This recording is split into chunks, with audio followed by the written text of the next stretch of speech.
Hello and welcome to another exciting episode of English Conversations for Learners. I'm Sophia, and right here with me is the one and only Adam. Hey, Sophia. And hey, everyone. We are so excited to have you with us today because we've got an episode that could truly transform the way you speak and write English. That's right. Today we're diving into something that every English learner struggles with at some point, those sneaky common mistakes that slip into our conversations and writing. But don't worry, we've got your back. Absolutely. We're going to break down these mistakes, show you why they happen, and most importantly, how to avoid them. By the end of this episode, you'll be catching those errors like a pro. So if you've ever found yourself confused between they and tell, or stumbled over tricky grammar rules, this episode is for you. Whether you're a beginner or advanced learner, there's always room to polish up your skills. Exactly. So grab a cup of coffee, sit back, and get ready to learn. We're going to make your English sharper and smoother than ever before. Let's jump right in and start with the most common mistakes learners make. Trust me, you're not alone. Segment 1. Grammatical mistakes. All right, let's dive straight into one of the biggest areas where English learners tend to trip up: grammar. Now, we know grammar can be tricky, but once you get the hang of it, it's like unlocking the secret to speaking smooth, fluent English. Exactly, Sophia. And let's face it, grammar mistakes can really stand out in conversations, right? But the good news is, they're totally fixable. Let's start with one that I hear all the time: subject-verb agreement. Ah, yes, the classic mistake. For example, you might hear someone say, "He go to school every day," when it should be, "He goes to school every day." It's such a tiny mistake, but it makes a big difference. That's right. The key here is to remember that if you're talking about he, she, or it, the verb needs ands in the present tense. So it's he plays football or she watches TV. But when you're using I or they, the verb stays the same, like I play or they watch. A great tip to avoid this mistake is to slow down when speaking. I know we all want to sound fluent, but rushing can cause you to miss these little details. Practice sentences like, he eats, she reads, until it feels natural. Absolutely. And speaking of practice, another common grammatical mix-up is with tenses. I've heard people say, I am going to school every day, when they mean I go to school every day. You see the problem there? Yes, that's a big one. The difference between the present simple and present continuous can be confusing. The present continuous, I am going, is for things happening right now, but the present simple, I go, is for routines or habits. Exactly.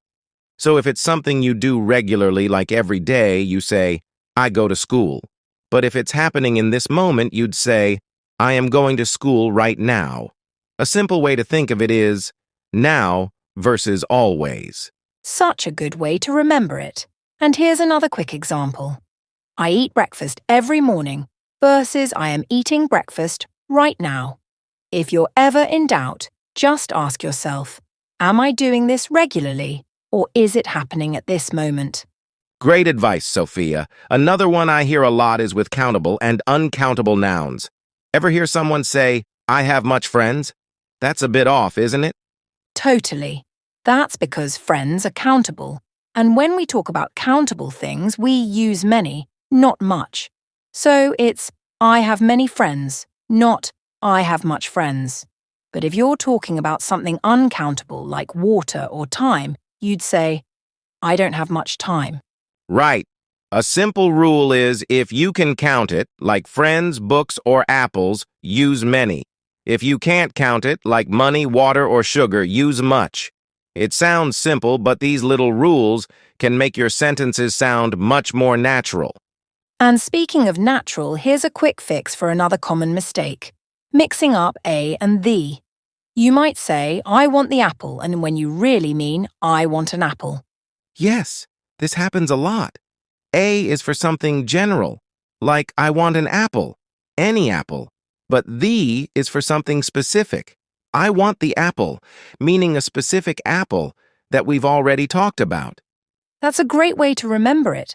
So next time, ask yourself, am I talking about something specific or just something in general? If it's specific, use the. If it's not, go with a or an. Exactly. And once you get used to these little tweaks, your English will sound way smoother and more confident. So, the key takeaway here is, take your time. Practice these small changes, and you'll see a big improvement. Couldn't agree more. And don't worry, everyone makes these mistakes, even native speakers. But by being aware of them, you're already ahead of the game. So now that we've tackled grammar, let's move on to something equally important: vocabulary. Segment 2. Vocabulary mistakes. All right, now that we've straightened out some grammar basics, let's jump into another area that can trip people up: vocabulary. This is where even advanced learners can struggle because, let's face it, English has a lot of confusing words. Yes.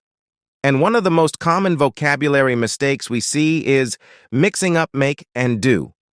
These two tiny words cause a lot of confusion for English learners.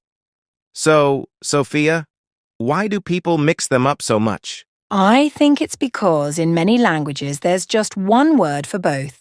But in English, we use make and do very differently. For example, you make a cake, but you do your homework. Two completely different actions, but they sound pretty similar. Exactly. So a good rule of thumb is make is usually for creating or producing something, and do is for actions, tasks, or obligations. Think of make as creating something physical. Make a decision, make dinner, make a mistake, and use do for activities. Do the dishes, do a favor. Yes. And to really cement it, try using these words in your daily life. Say out loud, I'm making breakfast, or I'm doing my work, until it feels natural. It's all about repetition. Absolutely. Now here's another tricky one. Say and tell. This is a classic mistake I hear all the time. He tell me instead of he told me. So, Sophia, what's the best way to keep these two words straight? Great question. The easiest way to remember is that tell always needs a person right after it. For example, you tell someone something. But with say, you don't need the person. You just say something, like she said she was tired, versus she told me she was tired. That's such a helpful tip. So if you're unsure, just think. If there's a person involved, go with tell. If not, say works just fine. Exactly. And here's another example. She said she likes coffee versus she told me she likes coffee.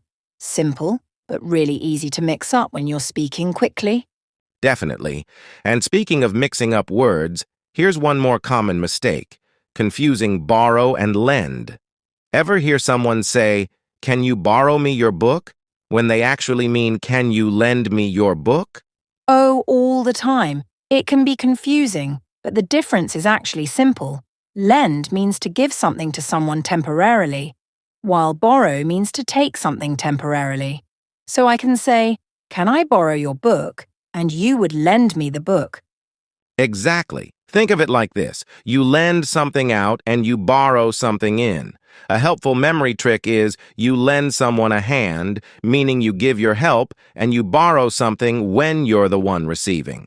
That's a great way to remember it. So next time, just ask yourself, am I giving something to someone or taking something?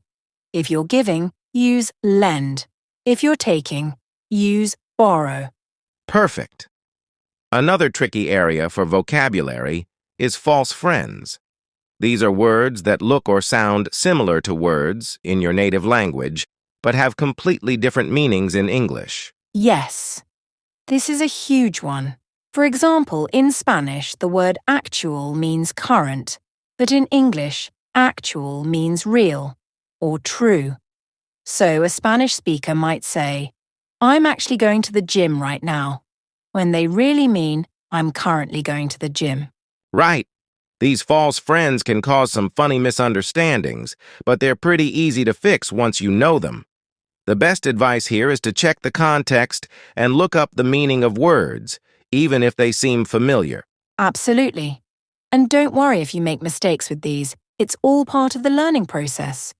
The more you expose yourself to real-life English, the more naturally you'll start using the right words.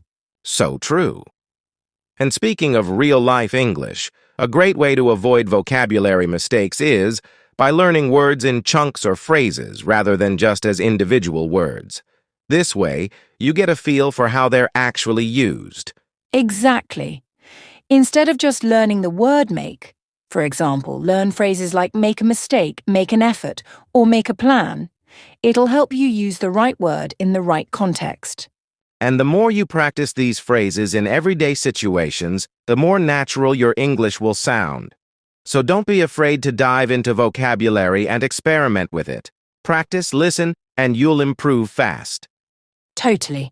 And remember, vocabulary is like building blocks. The more blocks you have, the more sentences and ideas you can build. But don't worry about perfection. Focus on progress, and you'll see results in no time. Segment 3. Preposition mistakes. All right, let's move on to another tricky area that trips up so many English learners. Prepositions. Tiny words like in, on, at, or to might seem simple, but using them correctly can be surprisingly hard. Absolutely. Prepositions are small, but they can totally change the meaning of a sentence. And the hardest part is that there aren't always clear rules. You often just have to memorize which preposition goes with which word. Right. One of the most common mistakes I hear is mixing up in, on, and at when talking about time or location. Let's break this down a bit to make it easier. So, when should you use in? Great question. Think of in as for longer periods of time or larger places. For example, you would say, I was born in 1995, or I live in London. It's for things like months, years, centuries, or cities and countries. Exactly. And for smaller periods or places, you would use at. For example, we will meet at 5 p.m. or I'm waiting at the bus stop. So at is for specific times and specific places. Perfect. And then there's on, which is a little different. You use on when talking about days and dates, like on Monday or on October 5th. It's also for surfaces like the book is on the table. Yes. So to summarize, in is for bigger periods of time and places, on is for days, dates and surfaces, and at is for specific times and locations. If you remember that, it gets a lot easier to use the right one. Exactly. Here's an example. I'm going to meet my friend on Saturday at 3 p.m. in the park. You've got the day, the time, and the place, and each preposition has its own role. Perfect example. Another tricky preposition pair is to and for. I hear people say, I gave the gift for her, when it should be, I gave the gift to her. So how do we know when to use to and when to use for? Great question. A simple way to think about it is, to shows movement or direction, like giving something to someone or going to a place. So you'd say, I'm going to the store, or I sent the email to my boss. Yes, and for is more about the purpose or benefit of something. So if you bought a gift for someone, you'd say, I bought this gift for her, because it's for her benefit. But when you're actually handing it over, you give it to her. Exactly. To is for the action, for is for the reason. Another example, I'm cooking dinner for my family, meaning I'm cooking it for their benefit. But I would say, I'm giving this food to my family when I actually hand it over. That's such a helpful way to think about it. And speaking of for, I often hear people say things like, I've been waiting since 2 hours, when they should say, I've been waiting for 2 hours. So what's the difference between since and for? Ah, yes, that's another big one. Since is for a specific point in time, like when something started. So you'd say, I've been waiting since 2 p.m., But for is for the duration of time, like, I've been waiting for 2 hours. Exactly. So since is for the moment it began, and for is how long it's been happening. If you keep that in mind, you'll avoid this mistake easily. And here's another common preposition confusion, using with versus by. I often hear people say, I went to the store by my friend, when they mean they went with their friend. So how can we clear this up? Great point. With is when you're talking about being together with someone or something.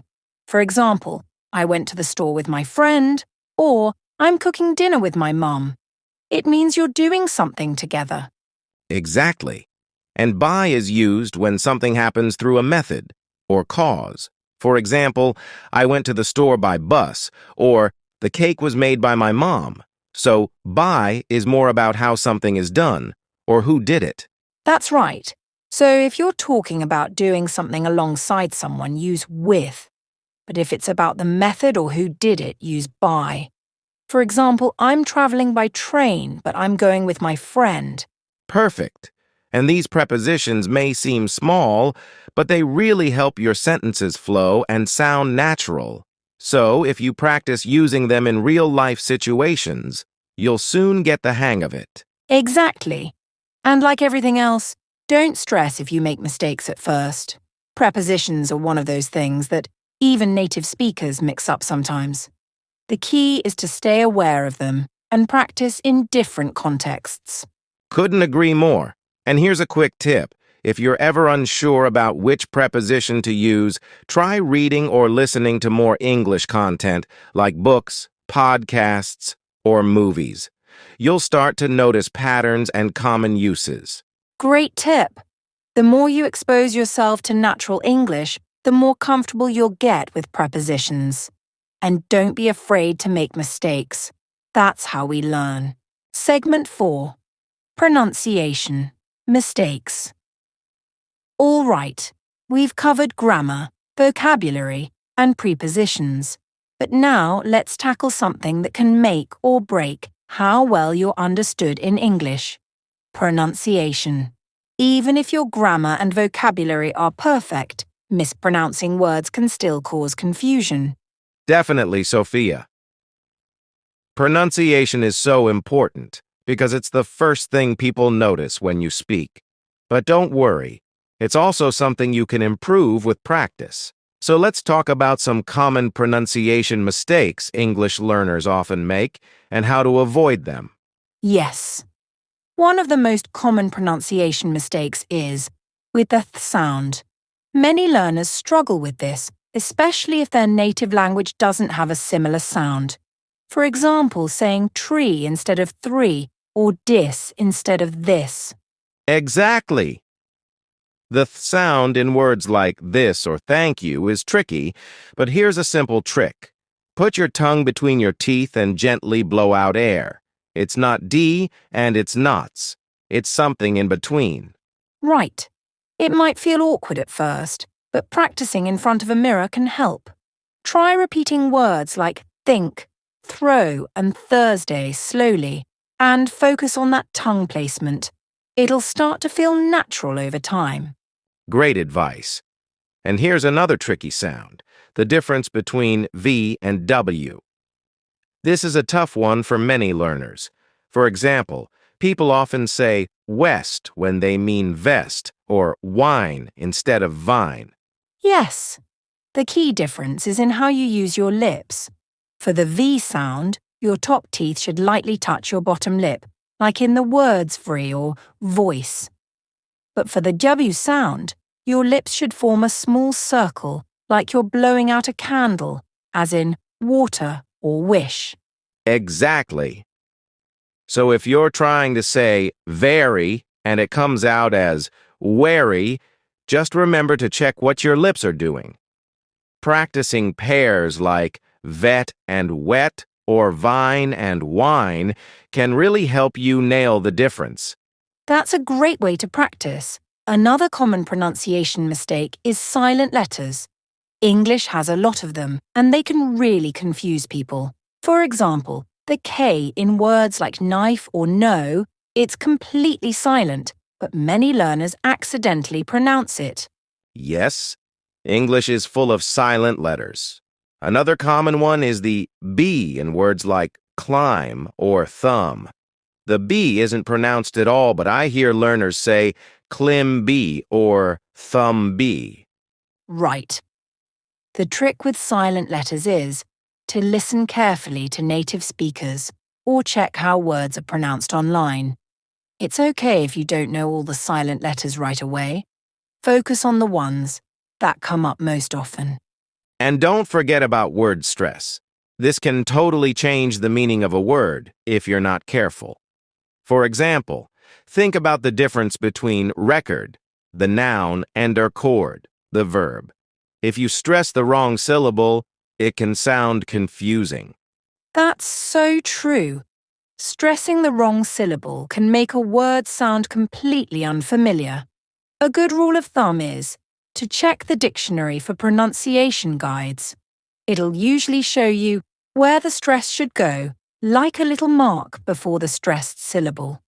Great tip, Sophia. Another sound that learners struggle with is the short I and long E. For example, mixing up live and leave or zit and seat. Yes. The short I sound in words like sit or hit is very different from the long E sound in seat or heat. For the short I, your mouth should be more relaxed, while for the long E, your lips should spread a bit more, like when you're smiling. Exactly! A good way to practice is by repeating word pairs, like ship and sheep, fit and feet, or live and leave. Over time, your ear will get used to hearing the difference. And, of course, another big challenge is with intonation and rhythm. English has a natural rhythm, and getting the intonation right can make a huge difference in how you're understood. For example, questions usually have a rising intonation. Your voice goes up at the end of the sentence like, "Are you coming?" Yes, but statements have a falling intonation. Your voice goes down like, "I am coming." If you mix these up, it can confuse people and make your sentences sound flat. So paying attention to the melody of English is super important. And the good news is, you can practice this by listening to native speakers in movies, podcasts, or TV shows. Try to mimic how they emphasize words and use their voice to show meaning. Over time, you'll naturally start picking up the rhythm. Exactly. And remember, improving pronunciation is a journey, not a race. Start by focusing on one or two sounds you struggle with, practice daily, and you'll see progress. Don't worry about being perfect. Focus on getting better little by little.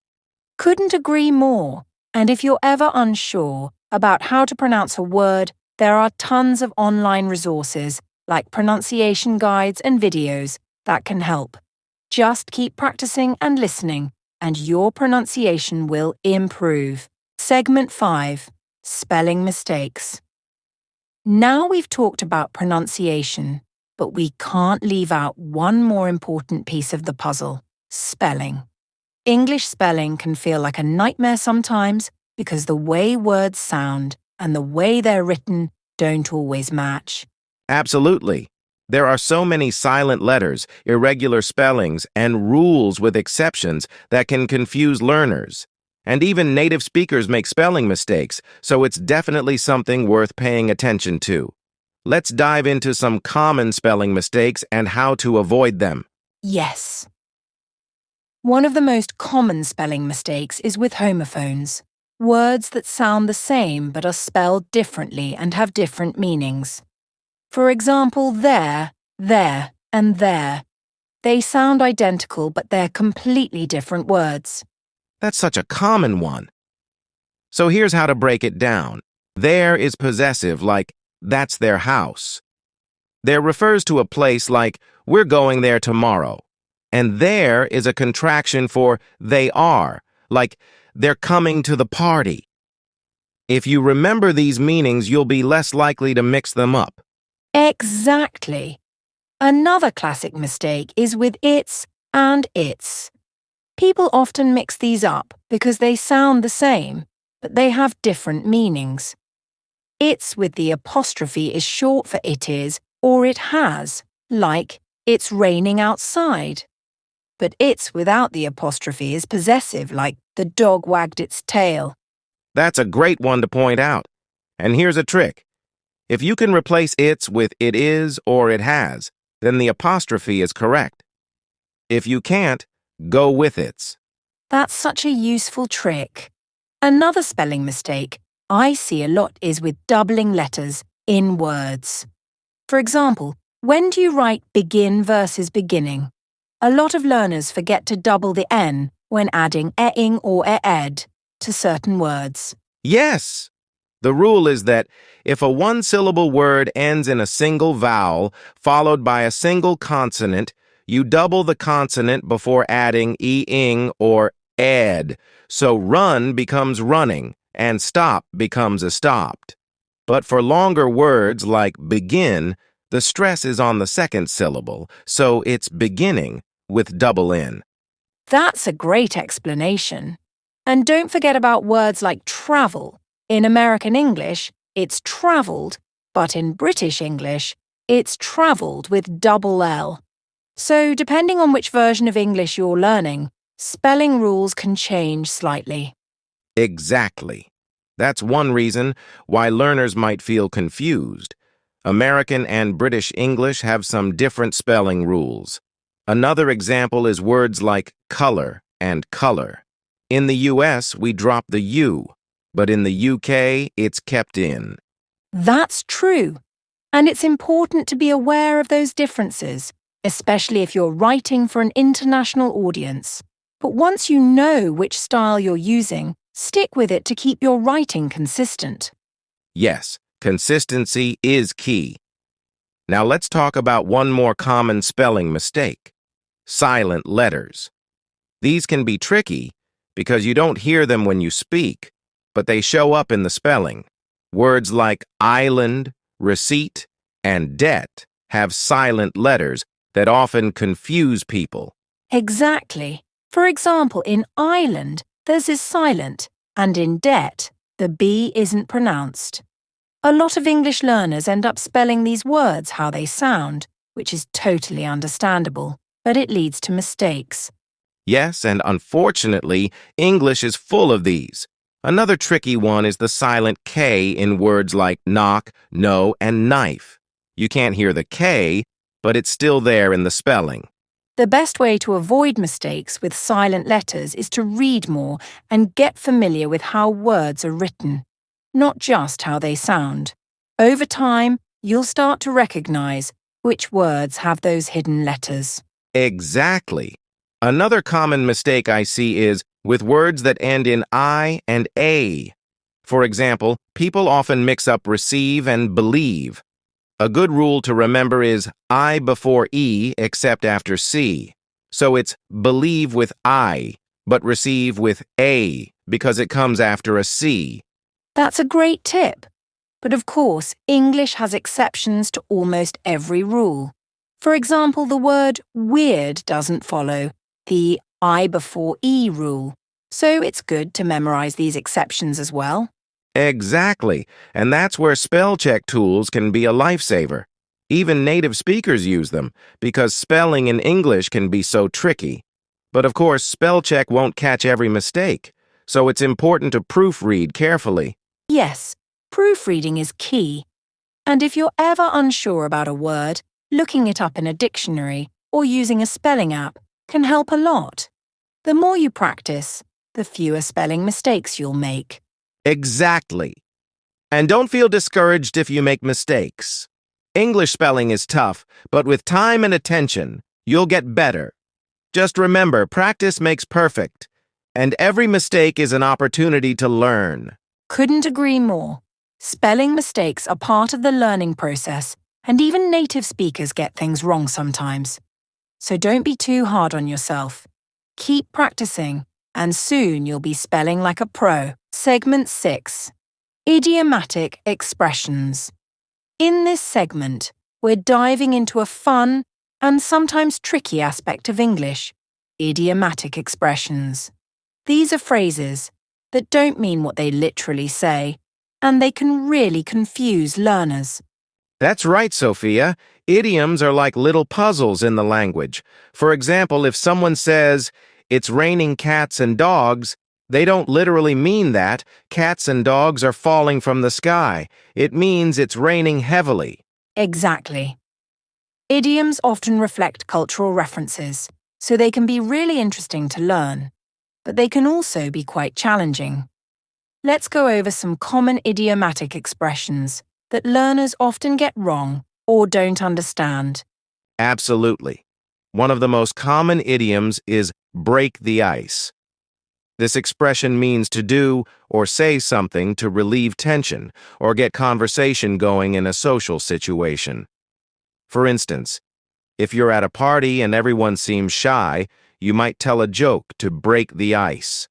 That's a great example. Another idiom that often confuses people is spill the beans. This means to reveal a secret or disclose information that was supposed to be kept private. For instance, if someone accidentally tells you about a surprise party, you could say they spilled the beans. Yes. And here's another one. Hit the nail on the head. This expression means to describe exactly what is causing a situation or problem. So if you give a perfect answer during a discussion, someone might say you hit the nail on the head. Exactly.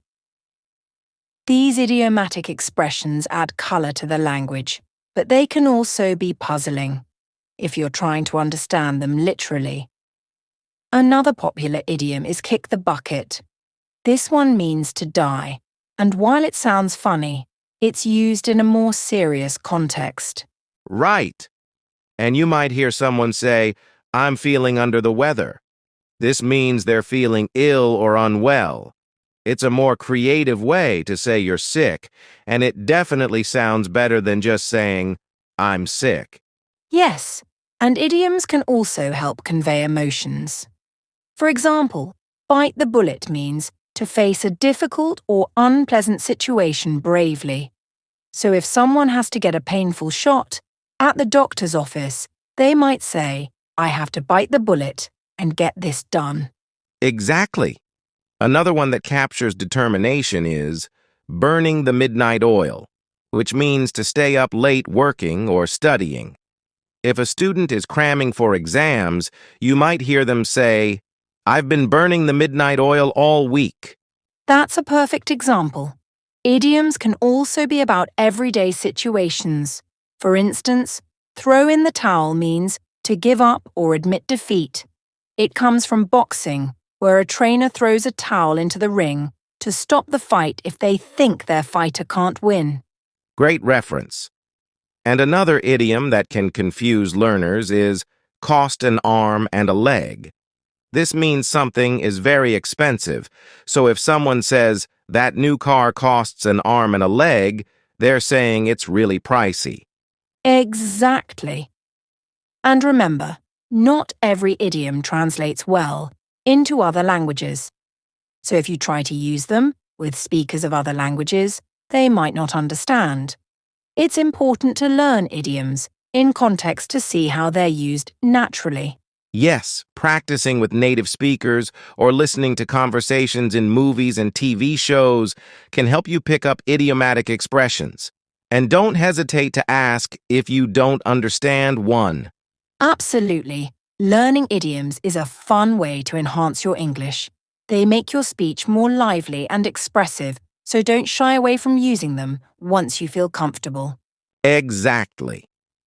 And remember, while idioms add flair to your language skills, the most important thing is clear communication. So don't worry if you don't know every idiom out there. Focus on the ones that resonate with you and your experiences. Well said, Adam. So, whether you're breaking the ice or spilling the beans, idiomatic expressions are an exciting part of learning English. They connect you to the culture and help you sound more like a native speaker.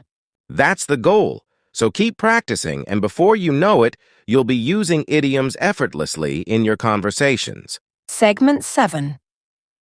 Interactive Listener Quiz. So, it's time for one of my favourite parts, the Interactive Listener Quiz.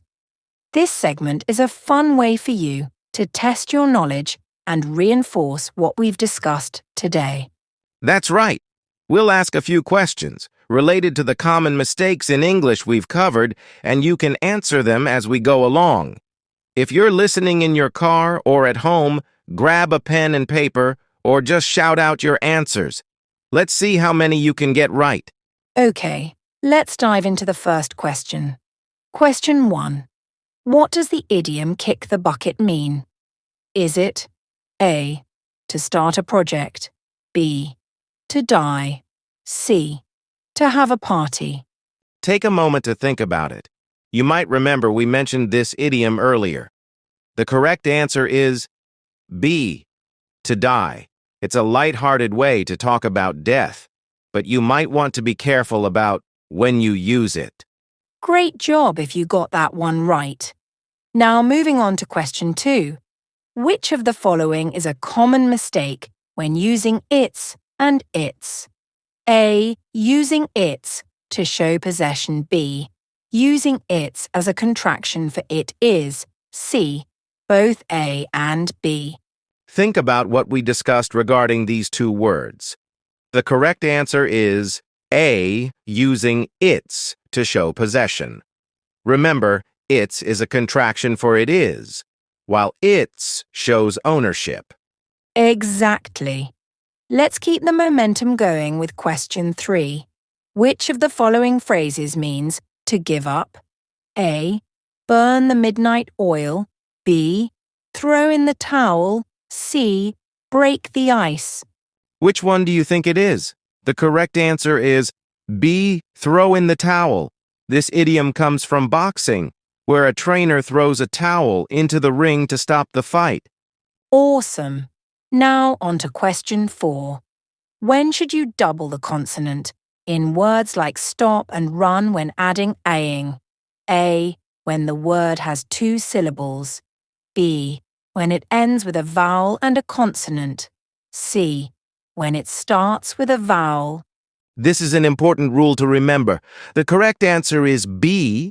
When it ends with a vowel and a consonant. So run becomes running, and stop becomes a stopped.